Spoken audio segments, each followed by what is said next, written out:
Nimrod would have been attending the World Economic Forum. He would probably be the chair of the World Economic Forum. Yep. His whole thing was to keep everybody together. And, they wanted a universal language, everybody organized around the same theme in order to control everybody. I looked up what bitumen is, and it says a mineral pitch. It says, with this, the ark was pitched. That's interesting. That's interesting. That is actually very interesting. So they were saying, So let's wait a use minute. these brick for stone and this special pitch for mortar. Were they trying to make that thing waterproof? I don't know. Well, That's why I just brought that up. Okay. Interesting. Look at videos from the 1960s and the 1970s. And look at the advertisements. But look at the people. Look at the people in the videos. Look at the average person on the street. And Healthier. they look much healthier. They're not obese. And there was unhealthiness back then. Well, there was unhealthiness. I mean, the use of tobacco and so on. But guess what happened when the tobacco companies got attacked, and rightly so, when the tobacco companies were brought to task for what they were doing? Guess where their scientists went? They started working in the food industry. They took the technology that they learned and developed in the tobacco industry to make cigarettes more addictive.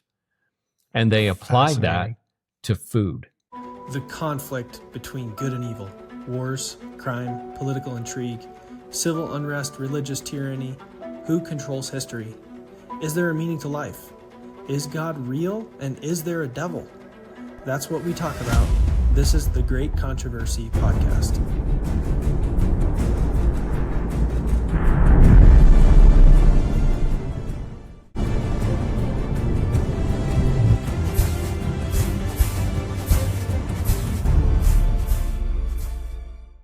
Welcome back to the Great Controversy Podcast. We are back, and we have another episode for you guys today. We've skipped, a week or two. We said that on the last one, but we're finally getting back to another episode here. Today's episode, we're going to talk about the Tower of Babel, because it's a pretty interesting story, and it's kind of in our theme of, going through history from the beginning to the end. So this is kind of the next thing in the, in line. So we're going to be talking about the Tower of Babel. So what happened with the Tower of Babel? Well, it's a very relevant topic for our situation, both in the world and for the church in the world today, because the builders of the Tower of Babel, all of them are dead, but there have been people that have stepped up and taken their place. And the building of the tower is assuming a different form today, but it's still around. Mm-hmm. So, well, let's pray, Matthias, and then we can get right into it here from Genesis chapter 11. Father in heaven, we're grateful for the opportunity to record this podcast today. We ask that your Holy Spirit would be at work in us as we tackle this important subject. Lord, please give us wisdom and give our hearers and our watchers, viewers, the wisdom to discern from your word the things that are the most relevant. We ask this in Jesus' name. Amen. Amen. All right. So Genesis 11 marks really a turning point in the world's history. This is the first really significant thing that happens after the flood. And I think that one of the most interesting things about the Tower of Babel is what it reveals about human nature. Mm-hmm. God sent the flood upon the world to put a check on sin. And, that you have almost the entire population of the world wiped out during the flood. And then you come to this situation with the Tower of Babel, and you're just, a few generations after the flood. And what's going on? They're going right back to the stuff that they did before the flood, which tells you that human nature really cannot be, it's unchanged. Even though the judgments of God were poured out, human nature itself did not change and actually does not change. People are going to be the same as they always were. And the only thing that can really change us is the indwelling presence of the Spirit of God in our hearts. Mm-hmm. So why don't we read the verses and, why don't you get started, go as long as you want to, and I'll take it. From verse 1. Yes. Now the whole earth had one language and the same words. And as people migrated from the east, they found a plain in the land of Shinar and settled there. And they said to one another, "Come, let us make bricks and burn them thoroughly." And they had brick for stone and bitumen for mortar. Then they said, "Come, let us build ourselves a city and a tower with its top in the heavens, and let us make a name for ourselves, lest we be dispersed over the face of the whole earth." And the Lord came down to see the city and the tower, which the children of man had built. And the Lord said, "Behold, they are one people, and they have all one language. And this is only the beginning of what they will do. And nothing that they propose to do will now be impossible for them. Come, let us go down, and there confuse their language, so that they may not understand one another's speech." So the Lord scattered them abroad from there over the face of all the earth, and they ceased building the city. Therefore, its name is called Babel, because there the Lord confused the language of all the earth, and from there the Lord scattered them abroad over the face of all the earth. And I won't go into the genealogies, since that's going to present us with a lot of names that we haven't read lately and maybe I can't pronounce very well. However, I think what's interesting, and maybe we should start with this first, in verse 9. The name is called Babel. It sounds in Hebrew, it sounds like the Hebrew word balal, which is confusion. And what's interesting to me also is that the very means by which they sought to prevent the scattering abroad of people all over the earth was the means God used to scatter people abroad over all the earth. In other words, what they did had the opposite effect of what they thought it would have. And that's true of any time man proposes to do something. God can always intervene and make the effect the opposite of what man intended. Man thinks he has the power to outsmart God and overpower God. And this is really the theme of the Tower of Babel, is we're going to overpower God. Even if he sends another flood of water on the earth, our tower is going to be tall enough that we can rise above it. But man is puny and weak, and God is all powerful. And God can turn the purposes of man in any direction that he wants. So that's, I think, maybe one of the greatest lessons here. But let's go back to the beginning and ask the question, who was behind this? Well, the guy that was behind building the Tower of Babel was Nimrod. Nimrod. And we find that out actually in Genesis chapter 10. I'm just going to scroll back there. Genesis chapter 10, verses 8 through 10. The Bible says, Cush begat Nimrod. So Nimrod was a great-grandson of Noah. So you see, just a few generations after the flood, things start going haywire. Cush begat Nimrod. Doesn't take long. He began to be a mighty one on the earth. Now, what's interesting is we talked about the Nephilim before, the giants. Yeah. And Nimrod was one of those people. He was a mighty one. And it says he was a mighty hunter before the Lord. Therefore it is said, in other words, there's this proverb out there, like Nimrod, the mighty hunter before the Lord. So the question is, let me finish that series of verses. It says, and the beginning of his kingdom was Babel, Erech, Akkad, and Calneh in the land of Shinar. So Nimrod was heavily involved. In fact, one of the influencers, the main influencer, let's say, in the building of the Tower of Babel and the building up of an empire that because they had centered here. Because they had a city there too, it says. Right. Said, let's build a city and a city tower. And a tower. Okay. Interesting. Yeah. So Nimrod was behind all that. So what was Nimrod hunting? You think he was out hunting deer? Maybe hunting elk? I mean, maybe. I don't know. It doesn't really, does it say? Doesn't say there, but the implication that he was a conqueror? whatever. Yeah, he was a conqueror. He was hunting men. He was out there exerting his power, conquests. Conquering.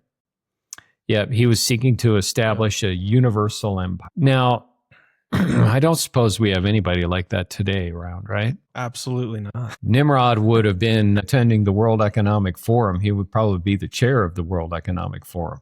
Yep. His whole thing was to keep everybody together, and they wanted a universal language, everybody organized around the same theme in order to control everybody. So in fact, that's the first thing that you read in Genesis 11. What about, what's the purpose of a city anyways? Well, why have a city? Why have a city? What's the point? Okay. Well, I mean, tell us. You might be, those of you guys watching and listening, you might be like, well, isn't the city of, isn't heaven going to be, isn't there going to be a city? There will be a city. There is. Yes, there is. But I think the city that is in heaven versus a city that's on earth, I think there's a lot of differences. You think the city in heaven's going to be developed on some different principles? Well, let's think about this for a second. Is there anything wrong with a city in and of itself? Great question. Or does it have to do with the people that are there? I'm literally just, that's on the fly question right there. Just for those of you guys listening and watching, they probably think that they know by now we're not that scripted. We're not. I'm not looking at anything on here. Okay. So yes, but is there anything inherently wrong with a city? And the answer, of course, is no, because there's a heavenly city, a New Jerusalem. Right. So there's not anything necessarily wrong with a city, but when you add sin and you add sin city, then I thought that was Las Vegas. Sin City? Yes. Yeah, exactly. But when you add a city along with sin, you have, and people, which we are sinful sinners, you've got a monsterly big problem. Yeah, you sure do. Well, so let's start with Genesis 11:1, and let's address that question that you raised, and I think it's a very appropriate question. Let's address that in the context of these verses. So it says the whole earth had one language and one speech. So a common universal culture existed, because culture, after all, is really communicated in the form of language, right? So you have that, and it says that they were all together in the land of Shinar. Now, was that God's purpose? No, he said, we should read that real quick, or just maybe quote it. Be fruitful and multiply and over the whole earth. Oh, fill the earth and subdue fill the earth at the beginning. Right. That's what I'm referring to. Yeah, I was trying to remember the word, the text there. Yeah, the words that God said at the beginning. Fill the earth and subdue it. He did not want us to congregate in one spot. Now, keep in mind, the fill the earth and subdue it. I just realized some implications, but no, go ahead. Well, fill the earth and subdue it was actually a command given even before sin happened. And of course, I think that was reiterated to Noah and the people that came after the flood. So this is a direct disobedience to God's command to fill the earth and subdue it. He didn't say to congregate in one place. Yeah. Does that apply to the church too? Well, so I first was going to say we have lots of things that we read that prove that we need to get out of the cities and move to the country. And then, but then this is also saying, could have an implication, and I might step on some people's toes here. But Adventist ghettos? Yeah. Like tons and tons of Adventist people in one spot? What is that? I don't think that that's healthy. No. Big, giant churches. Yeah, massive. And there's big circle, big friend circle where you don't know anyone outside the church.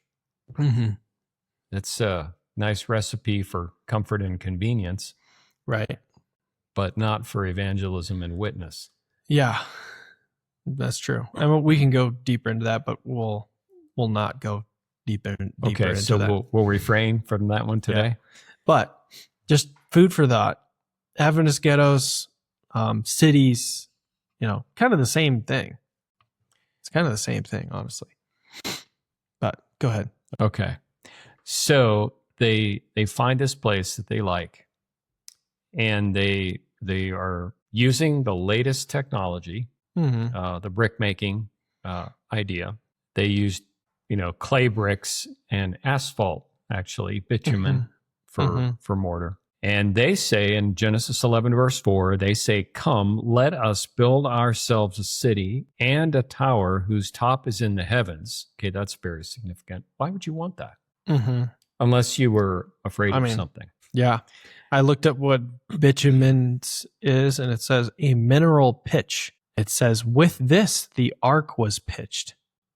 That's interesting. That's interesting.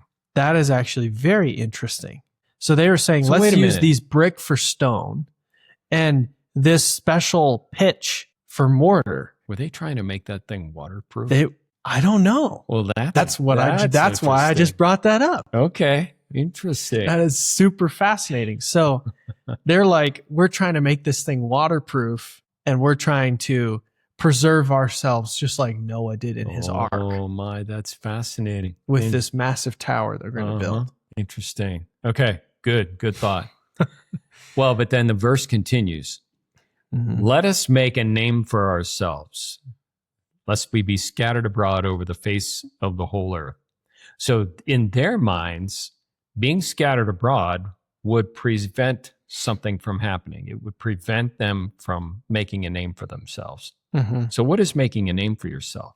It's self-exaltation, self-promotion. It's exactly what Satan wanted in heaven. We talked about that a long time ago when we started this podcast. We talked about how Satan in heaven wanted to make a name for himself.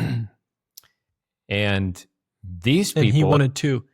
Oh, listen to this one. Okay, well, hold on. These people wanted to do the very same thing. They were filled with that same spirit. Now, what were you going to say? So this, where it says they want to... Oh, I'm trying to find it here. It says, come let us build a city and a tower with its top in the heavens, and let us make a name for yourselves. You pointed out, let us make a name for ourselves is exactly what Satan was trying to do. Right. And it says here, building a tower with its top in the heavens. Who said, I will ascend? I will ascend to the stars, into the heavens. And the stars of God and whatever. I will be like the Most High. Right. They were trying to make their tower most high. They were. This is the same sentiments. Yeah, it is. It is really the same idea. And here's what else is interesting. When those words are spoken to Lucifer, the son of the morning, in Isaiah chapter 14, those words are spoken under the guise of speaking to the king of Babylon, which is the city we're talking about here. So was Satan the one in charge with this project? Yeah. You bet he was. Big time. For sure. His grubby paws are all over this. Okay. So then we see the Lord comes down. Yeah, well, let's hold on that thought for a second. Let's go back to your other thought that you asked, or your question you asked that we really didn't get answered, I don't think. And that is, why build a city? There's several reasons, and I want to make sure we hit a few of them at least. We maybe won't give an exhaustive list, but why do people want a city? Well, it gives them power Over everyone. But this kind of, I don't know was there a king at this point? It doesn't really say. Wasn't it Nimrod? Maybe it was. He was or were the they one more who like began to be a mighty one. Were they more united in like kind of rule of the people? I don't know. I don't know. I have no idea. It's hard to tell. It sounds like if Nimrod began to be a mighty one in the earth, like a conqueror, an emperor, or a king, it seems like he was the one that was calling the shots here. This was a monarchy, I think. And of course, very well might have been. They were on board. They could have overthrown him, I guess. But so they were on board with this, and they people found cities because they want power over other people. Now, how does the founding of a city give you power over other people? That's the question we ought to discuss a little bit. Well, everyone, when you keep everyone, well, here, let me just ask this question. If you have a bunch of puppies, is it easier to manage them if you put them in a very small pen versus if you let them all run outside? How Yes. is it easier to control them? Mm-hmm. Yeah, it is. Yeah, but and that's interesting. Just spatial confinement. Mm-hmm. Yeah, that's Well, interesting. and it creates, and since there's not, there's stores and you can easily go get whatever you need, it creates dependence on the things that are in the city.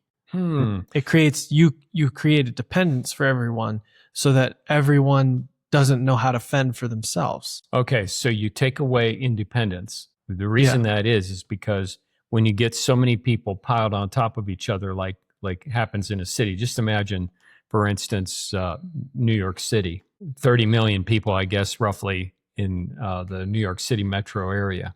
There's no way that all those people have room to grow their own food. No way. They're automatically going to become dependent upon somebody else to do that for them. Mm-hmm. So there is no real true independence in a city environment. And so if you're dependent on other people, there's two things that can happen. Number one, you're controlled. And number two, the people that are generating the resources or importing the resources are going to get very wealthy. Mm-hmm.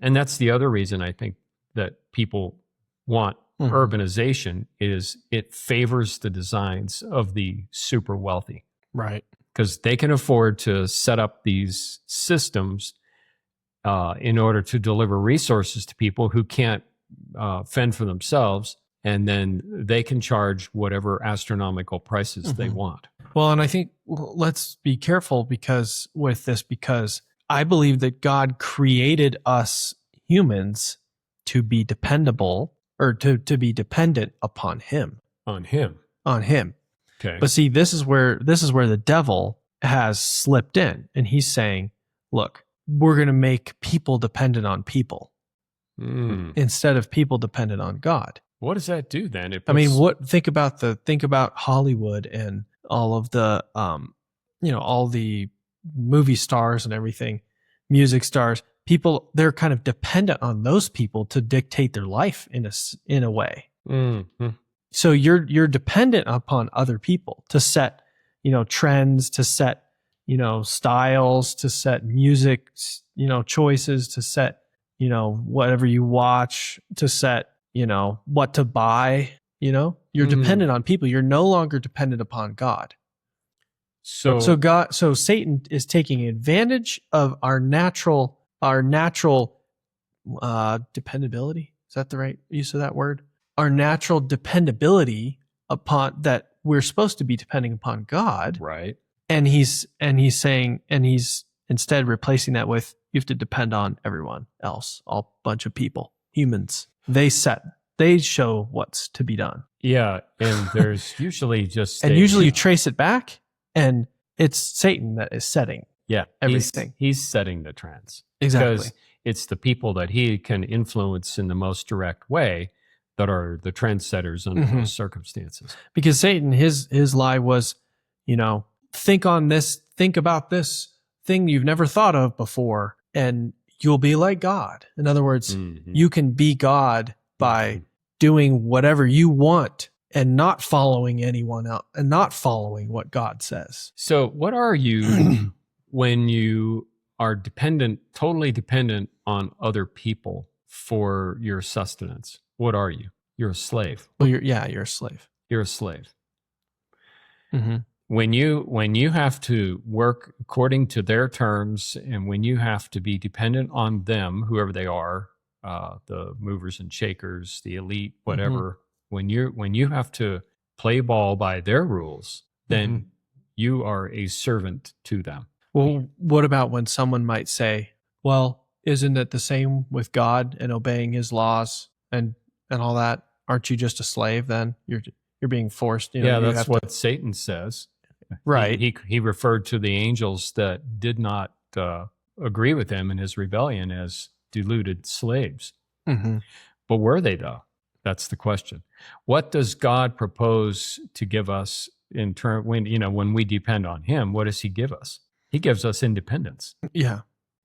He gives us the noble mind to make our own decisions. And yes, not to step on other people's rights and liberties, but rather he gives us the opportunity to choose and to do the things that we feel are best and to offer help and assistance to others when we choose to. Right. So if you're addicted to alcohol and you overcome that and you change, did you just give up your fun times and are you now a slave to because let's say you're like you want to be a Christian, it's wrong to be addicted to alcohol, right? So you say, okay, well, I need to be different and I'm going to quit drinking alcohol. So you do. And now someone says, well, you gave up, all your, all the fun that you were having and, everything. And now you're a slave to, now you're actually a slave. You've heard people say that, right? Before say things like to me personally when I did it. Yeah. They say, oh, you're just a slave to, you're just a slave to being a Christian now. Like, okay, what makes you a slave versus what makes you a conqueror? If you are addicted to alcohol and you say, I'm done with this, and you break out of that and you say, I'm not drinking any alcohol from here on out, that makes you a conqueror, right? So now you're living free, correct? Correct. Okay, just making sure. Because some people might twist that around. Well, they would, but I think the fruits of both sides of that spectrum speak for themselves. Right. You have a noble independence when you're able to make decisions that are not influenced by any substance or any set of individuals that want to control your life. Like, for instance, here. I know we're drifting a little bit away from our central question. I'll bring us back. I have something here. Great. But why do people create cities? And I think there are basically two reasons. They create cities to have power over others, and they create cities to gain wealth from others who are in a position that they're not dependent, where they have to be dependent. Wealth and power are the two main things that people are, that we drive for. Yes. So you said you were going to bring us right back to center here with what you're going to share. If you think about this tower, like how tall was it? Because it says like with the top reaching the heavens, like their plan was to build it extremely tall. Yes. The tallest building in the world is the Burj Khalifa in Dubai. Yeah. And it's 2,717 feet tall. So is that a quarter? That's a quarter mile. No, a quarter mile is 1,320. Oh, yeah. That's like a half a mile. That's a half a mile. This is not even a mile. That's tall. That is extremely tall. It's 163 floors. But so why do you build something like that? To make a name for yourself? Exactly. That's guarantee you. That's why they built, it's been the tallest tower in the world since 2009. Yeah. So it's to make a name for yourself. But guess what? That thing's 2,717 feet tall. Right. Do you know how far it is to the atmosphere? How far? 328,084 feet. That's like a ridiculously far reach. I don't think anybody's going to be reaching the heavens with any towers anytime soon. No, but this is typical for human beings in We sin. think we're so big and We we're think so we're cool so great. and we're so amazing. Listen, we haven't even scratched the surface No. of what's out in there in the solar systems. We've seen some things, and it's quite a vast amount of space, and it doesn't end. And so we think we're something else, but we actually are not. No. Okay, so this tower story makes you laugh because they're like saying all these pompous things about, oh, we're gonna reach the heavens, and we're gonna make a name for ourselves. And it's like, yeah, you made a name for yourself, but it was in a bad way. right. Yeah, and in a kind of a pathetic way, really. Well, but this is what man always runs up against. He has all these great ideas, and the Tower of Babel builders had all these wonderful ideas of what they were planning to do, but it was all based on selfishness, and it would have resulted in deep levels of oppression, and they would have made the world as corrupt as it was before the flood had it been allowed to continue. Matthias, I want to explore maybe some ways in which people today fall victim to this same Babel mentality. And one of the first things I think we should bring up is the idea of debt. How do people, in other words, how are people being made more and more dependent on a system today? Because that's what really this was at its core. They wanted to make people dependent on them so that they could control them and enrich themselves from them. So how's that happening today? And I think one way Debt is probably. the big banks and debt. People it's so easy to borrow money nowadays, and it's so easy to get a credit card nowadays. Would you care to comment on this? Yeah, I mean, you just paid off a credit card and cut it up. I just paid off a credit card and cut it up. Feels so good, but it's super easy to get credit cards, and I mean, I get stuff in the mail all the time. It's like, whatever bank wants you to, $20,000, blah, blah, blah, blah, blah, blah, blah. And I'm like, that goes right in the garbage can. Well, and now that you're a business owner, do you get phone calls? Like I get phone calls all the time. Like I haven't got too many, but I definitely get a lot of robocalls. Your day is coming. Probably. But the point is, though, it's crazy how many things I get in the mail. If I subscribed to all of those, I mean, I'd be in so much debt, it wouldn't even be funny. Right. Yeah. So, and sure, I could have a ton of buying power, but is it true buying power? Well, that's the question. And, because not really, because it's like, I don't even have that money in the bank. But I could probably buy a Corvette, and I could probably buy all sorts of things until the payment comes due. Until the payment comes due, and then it's like, then you're in big trouble. Yeah. Well, and this whole idea of a credit rating. Now, Dave Ramsey talks about this extensively, but having a high credit rating is not necessarily a good thing. And your mother and I have a gigantic credit rating, but we're questioning now whether that's a good thing, because we have borrowed money for our various projects and always paid it all off. But it encourages you to borrow more and pay more interest to them. It can create a habit. Yes. Of borrowing. Anyway, so in America the United States of America is in an ungodly amount of debt. I think we're at 38 trillion now. I don't know, but it's an unfathomable amount of money. And that is an unsustainable situation. There's no way that's ever going to get paid off. No. It's like you're past the point of no return on that, I think. Right. Especially it's not going to get paid off just given the way our political system operates now. There's no way that we are going to have the fiscal discipline to pay that off. It's just not going to happen. So it's going to end badly. It's going to end and what happens in Revelation 18?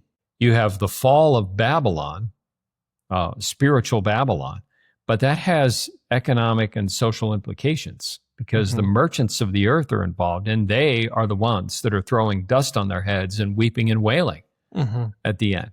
So all of that financial system and making people financially dependent is part of the Babylonian system. And it has had its beginnings, I'm sure, right here at the Tower of Babel. What other ways are people being made dependent today? I don't know. You got one? What about healthcare? That's true. Healthcare.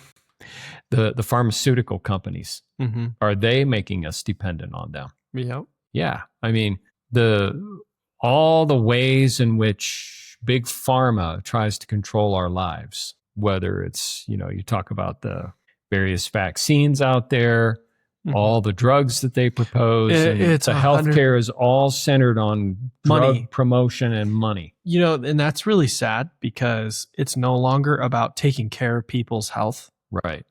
It's now become, sure, there's lots of doctors that care about people's health, but there are some that turn blind eye to certain things that should not be turned blind eye to. Mm-hmm. And in the interest of making money off of things like, guarantee you flu vaccines, just all these vaccines that they say we have to have, someone had to engineer those things and test them and they're selling them. So guarantee they're making a ton of money. They're making a ton of money off of that. And so anywhere, and this goes for everything that this applies to, anywhere where the person, like if you're going to get this thing, especially if it has to do with health, if the thing you're going to take or ingest or eat or drink or whatever, if the person making it has a lot to be gained, you better think twice. Run the other way. Well, let's talk about food for a minute too.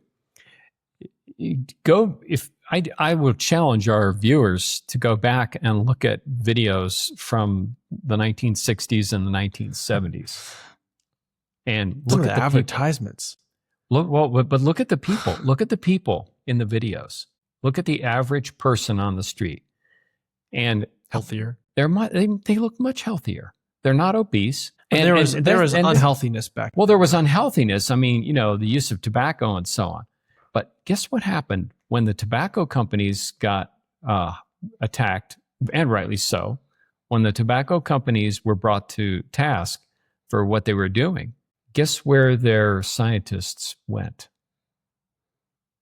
They started working in the food industry. They took the technology that they learned and developed in the tobacco industry to make cigarettes more addictive, and they applied that to food. And so therefore you have I know a little bit about this because I had a girlfriend, and when I was in college, she was a chemical engineer. Guess where she went to work? Kraft Foods.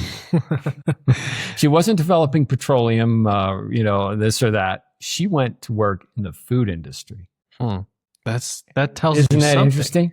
That tells you something about that. So this whole business of making food addictive. Well, what's the purpose of making food addictive? So people will eat more, buy more, and make you more money. Yeah. Okay. So this is all part, again, of the Babylonian system that we see being developed right here. Mm-hmm. Enrich yourself and control the people. Those are the two principles. I think we should just point out one more thing, and that is on a spiritual level. Babel is symbolic of the religion of Satan. Mm-hmm. Self-worship, Satan worship, confusion. And in fact, in the book of Revelation, Babylon comes back as a spiritual power. And its goals are still the same: enrich yourself and gain power. And, this is what spiritual Babylon is all about. And this is the main opponent of God's people in the end, is spiritual Babylon. Mm-hmm. Yeah. It's interesting. I was just looking up some stuff here about like when did cancer start to rise and when cancer actually started. I guess they found, I'm not being able to verify these things, but fact check them. Okay. It says they found cancer in dinosaur fossils and Egyptian mummies Yes. and in ancient Egyptian texts. So cancer's been around for forever. For a long time. But there was a rise in cancer about in the 1990s, started rising. Mm. So I think it'd be, I mean, this is, Well, we're severely off topic here, but I mean, But kind of, not but not really. Well, but But if you were to trace, I think it'd be fascinating to look and trace back and figure out, okay, when did cancer, what were the things that were introduced when cancer was starting to rise? It would potentially be a few years before 1990s. So what did we start ingesting, eating? What changes were we making during those times? It goes back to what I was saying earlier. In the 1970s, this was when the big tobacco was being exposed. Yes.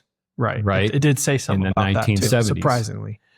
And then, so you have the decade of the 1980s, where the people that were working in big tobacco, some of them got rerouted into the food industry. In fact, the tobacco companies bought food companies.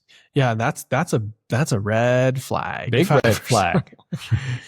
People that are selling addictive substances, they're going to buy the food companies. And what do you think they're going to do? They're going to sit back and say, well, I think we could engineer some of these food products to make them a little more palatable and therefore more addictive. So, yeah, and then it follows that there's going to be a little bit of a time lag before the health effects finally show up. Right. So you have the 1990s where you see the big rise in cancer. Mm-hmm. But again, all of this comes down to this Babylonian idea of creating dependence and having power over people and enriching yourselves by means of that power. Creating dependence that's not on God. Right. Yeah. Okay, so let's talk about what God did. Verse 5. But the Lord came down to see the city and the tower which the sons of men had built. And the Lord said, indeed, the people are one, and they all have one language, and this is what they begin to do. Now, nothing that they propose to do will be withheld from them. I want to stop right there and just say this. There are a lot of things being proposed right now in our nation and all over the world that, if they are allowed to go forward with these plans, will make it almost impossible to live independently. Mm-hmm.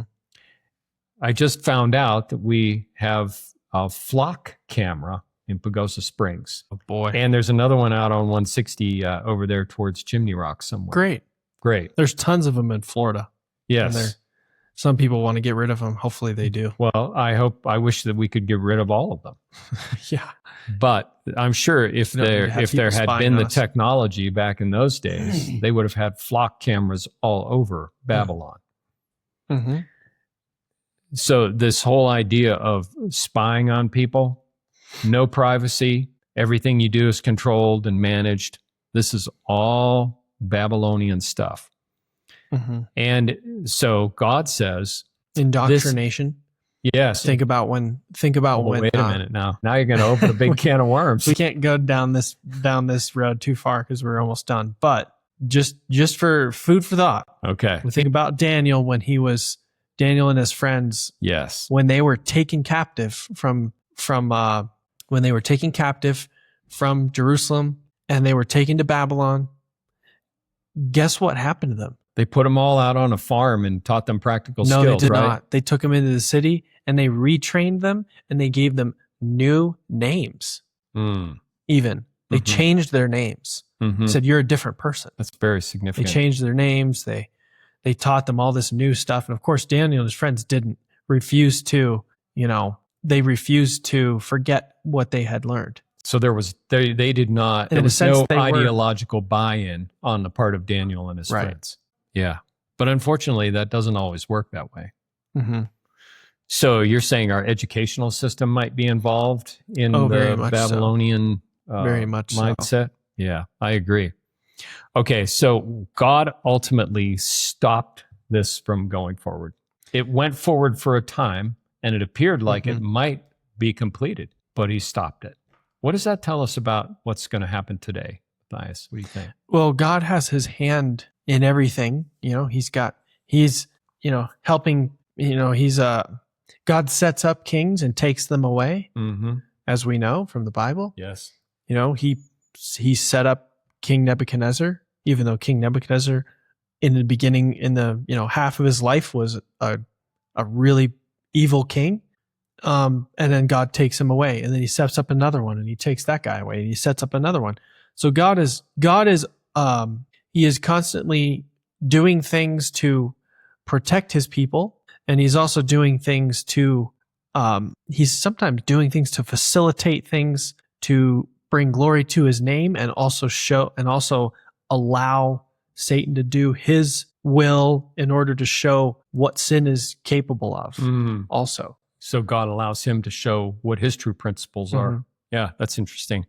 Well, I think also one of the main things here too is this idea of investigation in terms of God's judgment. Part of God's judgment process is this process of coming down to see. And we saw that in the flood. We saw that in the Garden of Eden. We saw that with Cain and Abel. God always comes and investigates and asks questions. Right. And, you can go all the way through Sodom and Gomorrah as well. The angels come and they look, they see. Even the Son of God himself came and saw. So this is a foreshadowing, actually, of the final judgment of God, where he investigates, he pronounces judgment, and he scatters the plans of man to the wind. And that's ultimately what the second coming of Jesus is. It is a destruction of the Babylonian system. Right. And in its place, God will give us the opportunity to be free and to do the things that glorify him, to be dependent on him, to not be seeking to make a name for ourselves, to not be looking for power and wealth, but to look to him. We need to be relying upon God. And we need to be relying upon God, not others, not men. We need to be looking to God for our guidance.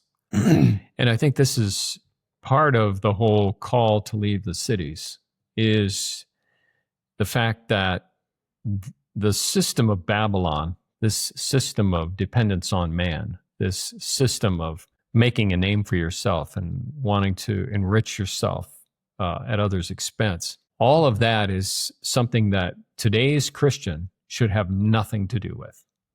And so instead of seeking to build empires here on this world, we should be looking to be dependent on our Heavenly Father alone. We should be realizing where our empire is going to be. And that's not here. That's not here. That's not here. We're not here to build an empire. No. We're not here to make names for ourselves. No. We're here to make a name for Jesus' name. Right. We're here to glorify him. Exactly. Yeah. Well, may God help us to do goal. it. That's a great place, I think, to tie it off today. Hope you guys enjoyed this episode. We'll see you guys in the next one.